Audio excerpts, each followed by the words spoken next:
ಓದೋಕ್ಕೆ ನಿಲ್ತಿರ್ತಕ್ಕಂತಹ ನವ ಜೋಡಿಗಳಿಗೆ ನೀವು ಮಾಡ್ತಿರೋದೇನೋ ಫಂಡ್ಸ್ ಇಲ್ಲ, ದುಡ್ಡು ಖಾಲಿ. ಎಲ್ಲೋಯ್ತು ಸರ್? ಸಮಾಜ ಕಲ್ಯಾಣ ಇಲಾಖೆಗೆ ಅದರದೇ ಆದಂಥ ಫಂಡ್ಸನ್ನು ನಿಗದಿಪಡಿಸಲಾಗಿರುತ್ತೆ. ಯಾವುದೇ ಇಲಾಖೆ ಆಗಲಿ ಬಜೆಟ್ ಅಂತ ಬಂದಾಗ ಅದರದೇ ಆದಂಥ ಫಂಡ್ಸ್ಗಳನ್ನು ತೆಗೆದಿಟ್ಬಿಟ್ಟಿರ್ತಾರೆ. ಬಟ್ ಈ ದುಡ್ಡು ಎಲ್ಲೋಯ್ತು? ಇದು ಒಂದೇ ತಾಲೂಕಿಂದ ಇದು. ಆದರೆ ಇದರಲ್ಲಿ ಅವ್ರು ಬರೆದವ್ರೆ ಗೋಕಾಕ್ ಹಾಗೂ ಮೂಡಲಗಿ ತಾಲೂಕು ಅಂತ ಬರೆದವ್ರೆ. ಬೆಳಗಾವಿ ಜಿಲ್ಲೆಯ ಗೋಕಾಕ್ ಹಾಗೂ ಮೂಡಲಗಿ ತಾಲೂಕಿನಲ್ಲಿ ಫಂಡ್ಸ್ ಕೊರತೆ ಆಯ್ತಂತೆ. ಯಾಕ್ರಿ ಸರ್?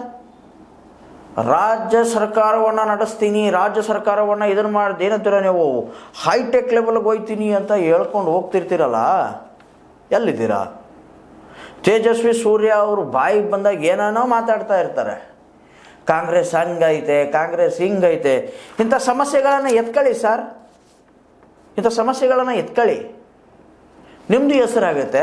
ಪಾಪ ಯಾರಿಗೇನಾದರೂ ಕೆಲಸ ಕೊಟ್ಟು ಇಲ್ಲಪ್ಪ ಅಂತಂದರೆ ಯಾರಿಗೇನಾದರೂ ಒಂದು 4 ದುಡ್ಡು ಬಂದುಬಿಟ್ರೆ ಅವ್ರಿಗೂ ಕೂಡ ಹೆಲ್ಪ್ ಆಗುತ್ತೆ. ಅದನ್ನೆಲ್ಲ ಬಿಟ್ಟು ತಮ್ಮ ಚರ್ಮ ರಕ್ಷಣೆ ಹೆಂಗಾಗುತ್ತೋ, ತಮ್ಮ ಪೊಲಿಟಿಕಲ್ ಕರಿಯರ್ ಹೆಂಗೆ ಬೆಳೆಯುತ್ತೋ, ತಮ್ಮ ಮಕ್ಕಳು ಆಡಿಯಲ್ಲಿ ಅಡ್ಡಾಡಬೇಕು, ಯಾವ ರೀತಿ ನಾನು ಏನಂತಾರೆ, ನೀವು ಭ್ರಷ್ಟಾಚಾರವನ್ನು ಮಾಡಿದ್ರೆ ನನ್ನ ಮಗ ಆಡಿನಲ್ಲಿ ಅಡ್ಡಾಡ್ತಾನೆ, ನನ್ನ ಮಗ BMW ಅಡ್ಡಾಡ್ತಾನೆ, ಫಾರ್ಚುನರಲ್ಲಿ ಅಡ್ಡಾಡ್ತಾನೆ ಅನ್ನೋವಂತಹ ಕನಸುಗಳನ್ನು ತೆಗೆದುಹಾಕಿ ಸ್ವಲ್ಪ ಸಮಾಜದ ಕಡೆಗೆ, ಸಮಾಜದಿಂದಲೇ ಮೇಲೆ ಬಂದಿರೋರು ನೀವು ಕೂಡ ಸಮಾಜದ ಕಡೆ ಸ್ವಲ್ಪ ತಮ್ಮದು ಒಂದು ನಡೆ ಇರಲಿ ಅಂತ ಹೇಳ್ತಾ ಇವತ್ತಿನ ಒಂದು ಕಂಡಿದ್ದು ಕಂಡ ಹಾಗೆ ಮುಕ್ತಾಯಗೊಳಿಸ್ತಾ ಇದ್ದೀನಿ. ಇದಾಗಿತ್ತು ಇವತ್ತಿನ ಸುದ್ದಿ. ಇನ್ನಷ್ಟು ಸುದ್ದಿಗಳಿಗಾಗಿ ಸದಾ ಫಾಲೋ ಮಾಡ್ತಾರೆ S16 ನ್ಯೂಸ್. ಇದು ಸತ್ಯದ ಕೈಗನ್ನಡಿ. ಧನ್ಯವಾದ.